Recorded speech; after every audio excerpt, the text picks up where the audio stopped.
here, and today I have a baby card using the little bundle stamp set from Lawn Fawn for Craftie Cafe. So today I'm going to be creating a boy and a girl themed cards just by using different colours, and I'm going to be creating a little shaker card using all of these little cloves that come in this set.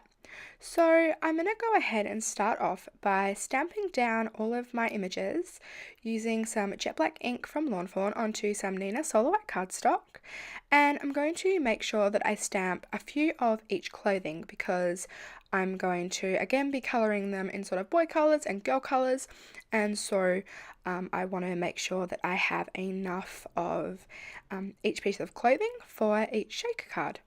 So I'm just going to ink up these stamps and stamp them down and then begin my Copic colouring. So I've sort of just skipped through my Copic colouring today just a little bit since I Copic colour in almost every video, so it's pretty repetitive, but yeah, I'm just basically just working dark to light as I always do because it's faster and easier, and yeah, so I'm just going to go ahead and start colouring. So basically for this blue here, I'm using the B26, B24 and B21, and all of the colours will be listed below in the left hand corner just to make it a little bit easier for you guys. And so again, I'm just working dark to light, just going in where I think the shadows would be. It's not necessarily right, but that's just how I colour and that's just how I feel comfortable colouring, so that's what I do. Then I'm moving on to the greens, and I'm just using YG17, YG23 and YG01 for that. And again, I'm just colouring in a few more of the clothing, so I'm colouring in the little onesie and then the little bib, and now I'm just moving on to my medium shade and blending that out a little bit. I did forget about the bib at the top, but I do go back and finish that in a minute. So yep, I'm just finishing up with YG01 here, and then I'm going to go back in and colour in that little bib. So I'm just going back to YG23 and then using YG01. And then I'm going to go ahead and move on to use some yellow. So I'm going to colour in like the little blanket and a pair of socks and one of the little hats with this colour. So I'm just using Y15, Y13 and Y11 just for a really bright yellow colour.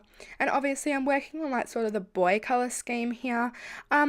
Honestly, I don't really look at colours as necessarily like boy or girl themed, but for a baby card, you know, you tend to go towards like the pinks and purples for girls and like the greens and blues for boys. So that's just what I thought that I would go with today. Then for the little overalls, I'm just going to go sort of like with a more denim blue, I guess. It didn't really turn out too denim, but I think it looked better than the other blue that I used. And so I'm just using B39, B34 and B32 for that. Now I'm going to move on to the sort of more girl clothing. So for the little dress here and for the overalls and for, I think, yeah, the bib, I'm going to be using some purples. So I'm just using V17, V15 and V12 as my lightest. Again, just doing the same technique as I did before, just working dark to light. That's just a little bit easier for me. So I'm going to go ahead and just finish off all three of these little images here. And I find purples really hard to get to blend. I struggled a lot here. I think my V12 is running a little bit low on ink, so which is why I was struggling a little bit more than normal, because usually this is a purple combo that I go to a lot. But in the end, I just worked over it a little bit more, and really you can get any colours to blend with working over them. Next up are some pink clothing. So I just first went in with R24, which is definitely more of a red, but it works really nicely with the other pink colours that I use. It contrasts just really nicely. So I'm first going in, I'm doing a lot of pink things here, and I'm just colouring in first with the R24. Then I'm going in with the R22 and I'm just blending all of those pink colours out a little bit more. And this Copic colouring really doesn't take any time at all since the images are so small. You could even get away with just using 2 Copic colours if you wanted to instead of using the 3. I always gravitate towards 3 because I really love the blend that you get, but since they are so small you could definitely get away with just using 2. So then for the last colour I'm just using some R21 to blend that all together. And then I just used a little bit of grey like on the nappies and the like little borders on the hats and things. Then I just used all of the coordinating dies to cut them out. Now it's time to go ahead and sort of create the borders for my shaker panels. So I decided to use rectangles today. So I've just taken two rectangle dies here and I've just lined them up inside of each other, then use some washi tape to hold them together, and then I'm going to run this through my Big Shot machine. And this is just going to create a little frame.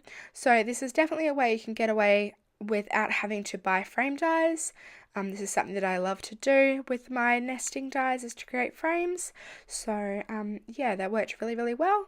I'm just going to go ahead and cut those out of some wood grain white cardstock as well that I just had in my stash, just for a little bit of extra like texture and a little bit of like a different looking paper rather than just being like stark white. Now I'm going to go ahead and add on some adhesive around the border, and I'm just going to do that because I need to adhere some acetate. So I've just used some 1/8 of an inch score tape, gone around the perimeter of the frame, and then I've just cut down a piece of acetate and adhered that down into place. Now to create this into a shaker little window, I'm just going to add one layer of foam tape around. I'm not adding any sequins, I'm just using the pieces of clothing for my shaker bits. So one layer of foam tape was fine, and I just cut that sort of in half so it'd be skinnier. Then once I've gone ahead and adhered all of the foam tape on, basically my shaker pockets are ready to go. I just need to ink blend over my card bases. So these are card bases that I've cut to 4 inches wide by 11 inches long and then scored it at 5.5, and I just did this because I do like the skinnier look on my cards. Now I've just taken the cloud stencil from My Favorite Things and I've taped down my card base. Then I've taken an ink blending tool and some tumbled glass distress ink, and I'm just going to ink blend over all of these pieces. So I'm just rotating the stencil, just usually 90 degrees, and I'm just working my way up my cardstock. So I start at the bottom and then I work my way up, and I'm just blending lightly over each of these cloud pieces to create the clouds in the sky. And I was going with a fairly light hand, but I didn't want it to be like too light, so I sort of just went in the middle and applied sort of like a medium pressure, I guess, to create the desired backgrounds. So here they both are. I really love the look of them. I love how realistic these clouds look. It's super, super duper fun. I absolutely love it. So now I'm going to go ahead and assemble my shaker cards. So I'm basically just going to place all of these little clothing items and the hangers and things inside, and then add on my frame that I have removed the foam tape off the back of, and then just adhere that into the center of my card. And I really like the clothing against the acetate is quite staticky, so it sort of sticks and it doesn't really shake around like too much, but I actually really like the look of all like the clothes flying in the air. I don't know why, I really liked the design of that. It didn't really matter if they stuck to the acetate too much. They do shake if you give them a good tap, but you know, it's obviously not like sequins where they move really easily and freely. Now I've just taken the Scripty Hello dies from Lawn Fawn as well, and I've just cut that out of some fog grey cardstock and also some cilantro and guava cardstock from Lawn Fawn as well. And I'm just going to adhere these together and sort of layer them up off center, so you can see sort of like a little bit of a grey shadow in the background. I just thought that was quite fun, and it replicated the look of a card that I did using some Sunny Studio products maybe like a year and a half ago or something. Yeah, it was super duper fun, and so it sort of inspired me to do that double layer sentiment look there. I also white heat embossed the little one sentiment from the little bundle stamp set onto a strip of black cardstock and adhered that on with foam tape. So that finishes up my cards for today. I hope you enjoyed and seeing how you can use your images to create shaker bits and pieces for your shaker cards. I think that's super fun. So thank you so much for watching. All of the supplies I use will be listed down below, and I will catch you all next time.